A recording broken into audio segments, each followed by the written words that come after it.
Welcome back everyone. আজ আমি নিয়ে এসেছি সবাইকে আমার হসপিটালের ছোট্ট একটা ট্যুরে। It's gonna be a very short 4 minute blog, but trust me interesting হবে। আর রুফে পার্ক করেছি আজকে। এটা 7 তলা পার্কিং। আমার গাড়ি এখানে রেখেছি রুফে। এখন যা যা আনুষঙ্গিক প্রয়োজনীয় তা নিয়েই বেরিয়ে যাব, হসপিটালের ভেতরে ঢুকে যাব। এটা হচ্ছে আসার পথের ছোট্ট view, famous Manhattan skyline view আমরা দেখতে পাচ্ছি, ফ্রিডম টাওয়ার। এটা আরেকটা অংশ। এটা হচ্ছে bridging area between the hospital and parking. আমি ভেতরে চলে এসেছি হসপিটালে। একটু পর দেখাবো রিসেপশন এরিয়া। চলে এসেছি একটু পরে রিসেপশন এরিয়া। এটাও হসপিটাল লবির অংশ। বেশ ছোট ছোট প্ল্যান্ট রাখা হয়েছে, দেখতে বেশ সুন্দর, বেশ লাইভলি লাগে জায়গাটা। আমরা দেখতে পাচ্ছি বেলুন সাজানো। অ্যাকচুয়ালি নার্সিং উইক শুরু হয়েছে, মানডে টু ফ্রাইডে এই পুরো উইকটা নার্সিং উইক সেলিব্রেশন করা হবে। বেশ উৎসব অনেক অ্যাক্টিভিটিস থাকবে। অ্যান্ড অবভিয়াসলি এখানে বেশি কথা বলা যাবে না, বাট এটা highly secured area with advanced equipment. এখন চলে যাব আইসিইউতে, কল ফর এলিভেটর। আমার working area mainly ICU and the ED.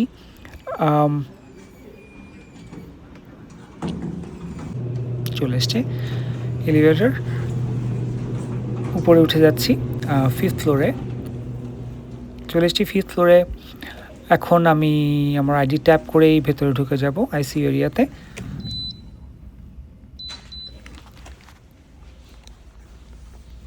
ঢুকে যাচ্ছি আইসিইউতে। চারদিকে অ্যাডভান্সড মেডিকেল ইকুইপমেন্ট। এটা highly secured area with advanced equipment and 24/7 monitoring. Critical পেশেন্টদের জন্য বেস্ট কেয়ার এনশিওর করা যায় এখানে। প্লেসটা বেশ clean, organized, well maintained, really nice environment.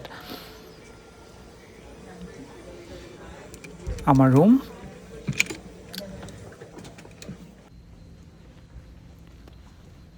এখন চলে যাচ্ছি আমার হসপিটাল লাইব্রেরিতে, যেটা গ্রাউন্ড ফ্লোরে। বেশ quite peaceful place, mainly for the doctors, students and nurses, perfect for study and research purpose. এটা হচ্ছে lobby, the area to go to the library. ডানের বামে দেখতে পাচ্ছি অনেক ডক্টরস, প্রিভিয়াস ডোনার, সবার নাম ওদের সম্মান জানাতে এখানে রাখা হয়েছে। একটু পরেই দেখতে পাবো আমাদের ছোট একটা হল অফ ফেম এরিয়া। এই যে পিয়ানো দেখতে পাচ্ছি, রিকগনিশনস অ্যান্ড সার্টিফিকেটস। আমরা এখন ঢুকে যাচ্ছি লাইব্রেরিতে। প্রচুর বই আছে অ্যাকর্ডিং টু স্পেশালিটি। যার যে ধরনের স্পেশালিটি, সাব স্পেশালিটির বুক দরকার এখানে অ্যাভেলেবল। আমার অনেক ভালো লাগে এই জায়গাটা, স্পেশালি যখন এক্সাম টাইম আসে, বোর্ড এক্সামের টাইমগুলোর সময়টাতে বেশ পারফেক্ট একটা স্টাডি এনভায়রনমেন্ট এখানে। এই ছোট ছোট খোপ, এগুলো লাইব্রেরির অংশ। এখানেও কিছু থিসিস পেপার রাখা আছে আমরা দেখতে পাচ্ছি, উইথ সাম বুকস। এখন রাত 12টা, তাই কেউ নেই। Thank you everyone for watching the video.